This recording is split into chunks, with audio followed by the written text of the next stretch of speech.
I'm in New York with Stephen Bacque. Hello. Hi, how are you? Good.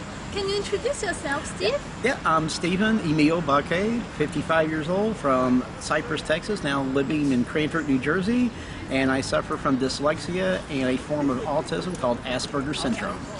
And can you tell us about your career, your achievement? Owned several successful small businesses. I was Ernst & Young, Inc. Magazine, Merrill Lynch's Entrepreneur of the Year, the SBA's Businessman of the Year, Congressional Businessman of the Year, employed over 850 physically and mentally disabled and challenged individuals, author of 14 books. My 12th book was a bestseller, and went to college from 1984 to 2004, 20 years, to earn my PhD. Wow. How did you discover your dyslexia? It was not until I was 29 years of age in college that one of my professors picked up that I might have a learning disability. They gave me the social educational, Woodcock-Johnson social educational battery of tests and determined that I was dyslexic with a severe phonics problem, and that I had the equivalency of a 4th grade reading and writing comprehension level, that I was functionally illiterate at 29 years of age. How did your parents and siblings react to it? In elementary, junior high, and high school, my parents, my siblings, classmates, teachers, they all thought that I was dumb or mentally retarded and did not know what to do with me. Everyone told me I was stupid. It became a self-fulfilling prophecy. I started believing it myself, and I was failing all my classes except for gym and lunch. That was many pounds ago. And I started believing it. I bought into it, and I just stopped trying academically and gave up. At that point in my life, I felt defeated that my life was never going to amount to anything. And that's a horrible thing to have happen when you're like 10, 12 years old, to already feel like dreading the rest of your life because you're done. How did you feel during your childhood and your education? I felt stupid, and everyone told me I was stupid, and this made me angry. And so I had all this anger and rage bottled up inside, and I would lash out, and I got into a lot of fights, elementary, junior high, and high school. And one of my principals, he got tired of suspending me from school for fighting, and he says, why don't you take all that anger, if you want to fight somebody, why don't you do it in the boxing ring? And that led to me being Texas State Golden Gloves boxing champion, and then boxing in the United States Marine Corps as well. It was a way for me to get out all that anger and frustration that I had because everyone told me I was stupid. And how did you experience your dyslexia as a teenager and during your adulthood?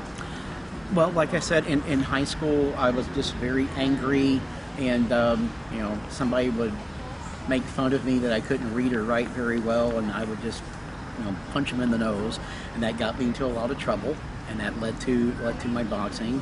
And as soon as I got out of high school, a few months short of my 21st birthday, those kids are 17, 18, I went straight into the Marine Corps, United States Marine Corps, and there, my still undiagnosed learning disability of dyslexia was not as much of an issue. The way my drill instructors taught me, I was able to comprehend and excel at something for the first time in my life, and so it was the first time I really kind of felt good about myself. And how did you overcome dyslexia in your life? After finally being diagnosed with dyslexia at 29 years of age, after the death of my first child, I was, like I said, I was given the Woodcock-Johnson Social Educational Battery Test. They told me I was at a 4th grade reading and writing comprehension level. They taught me different methods to help compensate for dyslexia, and I understood that I wasn't dumb, but that I learned differently. They taught me different methods of what we call multiple sensory input learning, where I had to see it, hear it, say it, write it, and go over it multiple times. Also used mind mapping techniques and the Evelyn Wood speed reading program. A combination of these different things, and I kind of stumbled across what worked for me, of a mixture of some of these different techniques I was taught, and then I was able to start making progress, and that became a game changer. I actually then was able to start comprehending and reading better and more, and it was like someone turned on the light. I was no longer in the dark. It was a life-changing experience. And what message do you want to share for parents having children with dyslexia? Do not sell them short. Do not feel that, do not label and libel them in their future and try to limit what they're going to be able to do. Most people didn't think I was going to amount to anything in life, and I'm a very successful businessman, best-selling author, and motivational speaker. So encourage them, and do not see the dyslexia as a disability, but an ability. We learn differently. All you have to do is discover what works for you. Some of the greatest minds throughout the centuries have been dyslexic. Albert Einstein was dyslexic. The famous architect and engineer and painter Leonardo da Vinci was dyslexic. I don't think anyone would consider him dumb. So don't put labels on people. Encourage them to follow and pursue their dreams. Do not let dyslexia hold you back. I see it more now as a gift as opposed to a disability, and it's helped create the person I am today. And so I'm grateful for this ability, not disability, ability of dyslexia.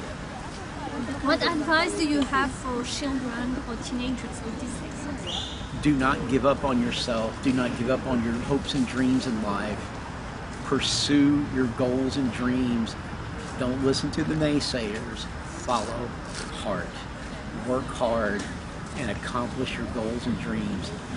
Do not quit. Do not give up. Even when it seems like all hope is lost, you never know how close you are to success at that very moment.